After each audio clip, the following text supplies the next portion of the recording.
Hi class, this is Mr. G, Mr. Garcia. So we're continuing with 1.5. Okay, today we're going to deal with example number 4. Before we do that though, let's remember what we are doing, okay?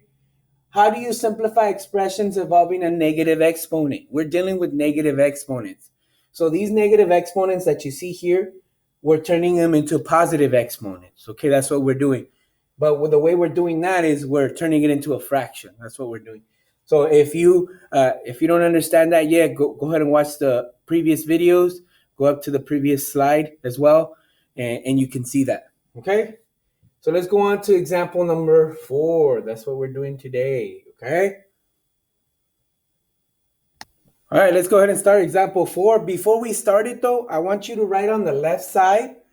I want you to go ahead and put a reminder of the actual rules. So here's the rule: x to the power of 0 equals 1. Any number to the power of 0 equals 1. Okay, this one, x to the negative n equals 1 over x to the power of n. So this is another rule. So any number to the power of negative n equals 1 over the base, and then it's a positive exponent. And then this one, 1 over x to the negative n equals x to the positive n. That's another rule here.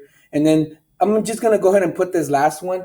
This one is the same as the second one. It's the same, if you notice that. It's just that I just flipped them.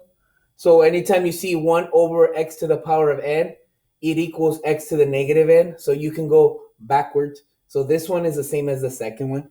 Go ahead and write these down on there so that as a reminder, we're going to use these to help us solve these. All right, guys? All right, so for example A, we can do it two ways. We can just, if you saw the previous video on the previous slide, I reviewed the exponent rules. Okay, this one, we can add these. So it's 7 plus negative 3. 7 plus negative 3, your answer is going to be, so you keep the 5, and 7 plus negative 3, which is 7 minus 3, you're adding them, but it's a negative. You're going to get 5 to the 4th. Okay, that's the shortcut. That's the easy way. Now, let's actually use the rules for negative exponents to help us solve this. So let's go ahead and do it. So right here, we're going to go ahead and go 5 to the 7th times, and then 5 to the negative 3 looks like this guy, a number to the negative power. So we're going to put 1 over 5 to the 3rd. And remember, this is over 1. So now what we do is we go ahead and expand them. Okay, we can go ahead and expand them, or we can just rewrite it like this. Look at. And if we remember from our quotient rule, you just subtract these. 7 minus 3. What's 7 minus 3? 4. But if you're one of those that wants to keep on going, go ahead. Go ahead and put 7 fives. 1, 2, 3, 4, 5, 6, 7.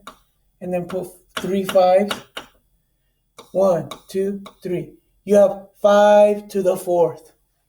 We're done. So this is the long way. You can do it like this, or you can stop somewhere here and then get your answer.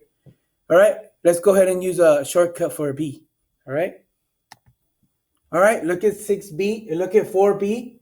So on this one, again, I rewrote this one 6 to the 3rd times 1 over 6 to the 5th. This looks like this one. We got to rewrite it like this, so I did. So now when I multiply these, because this is multiplying, so multiply this times that, you get it here. And then this, just move it over. And then again, we did what we did up here. See how up here I've subtracted 7 minus 3 and you get 4? Right here, 3 minus 5. So I did it right here. 3 minus 5. And your answer is negative 2. Now right here, I can actually do this. You know, I could have put all 3 sixes up here and 5 sixes right here and then cross them off. But that just takes a little longer. Okay, but you can do it like that as well. All right, if you want to do it like that on your paper, go ahead. But I'm showing you this is the shortcut. All right, let's go ahead and do C. All right, here's C again. Here's C. So it's 3 to the negative 4. This guy looks like this. So I can change it to look like that. So here it is. And then times 3 to the 6 is right there. So you multiply across. So this is 3 to the 6th. And on the bottom is 3 to the 4th. So 6 minus 4 is right here. And it is 3 squared. Now remember, right here I can do that. I can expand them. Expand them and then cross them off. And then I'm still going to get the same answer. Okay? All right. Now what I want you guys to do is I want you guys to go ahead and do D. You go ahead and do D. Go ahead.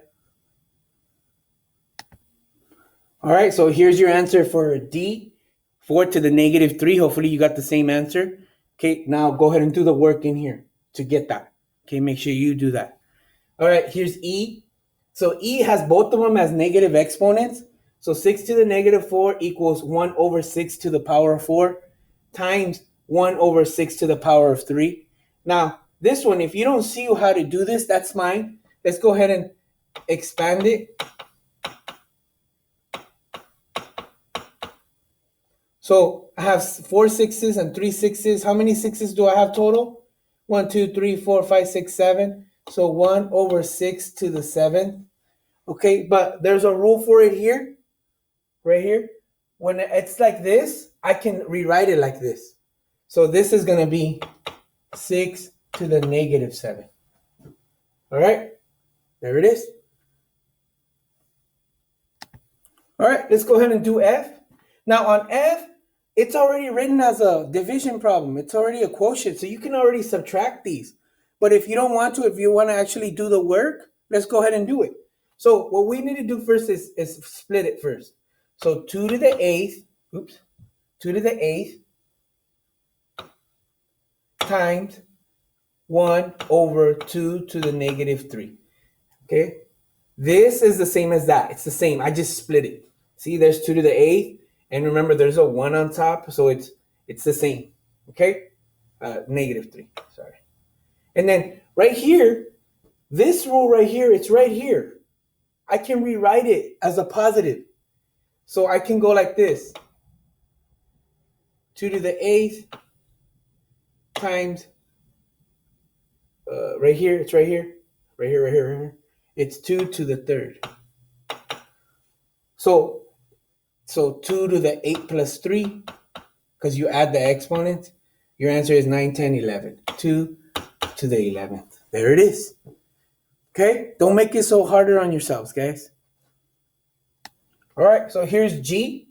So again, I'm leaving the one on top alone. And this guy, it's 1 over 3 to the 5th. So this guy looks like this. So I can rewrite it as a negative exponent. So I'm going to write this one right here as a negative exponent. And now I'm multiplying them. So 3 to the negative 5 times 3 to the negative 2. Remember the rule? You can add the exponents. So negative 5 plus negative 2. Negative 5 plus negative 2. That's negative 7. So it's 3 to the negative 7. Okay? So go ahead and do H. Okay? Go ahead and do H and go ahead and do I. Go ahead and do both of them. It's similar to these, okay? All right, don't get confused on these rules, guys, okay? All right, so you go ahead and do H and I. H and I. Okay, now here's the answers for H and here's the answer for I. And then let's go ahead and do J. Now, J is fairly easy. We've done something like this before already. So all you got to do is just write it down.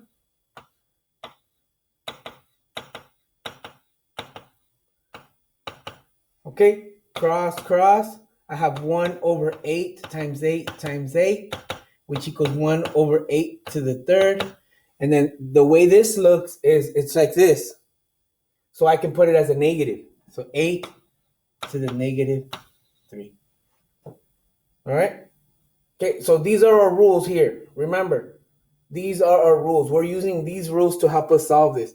This is not the only way to solve these. If you can tell, some of these you can do it a different way, right? But you'll get the same answer. Okay? All right, guys, we're done with example number 4.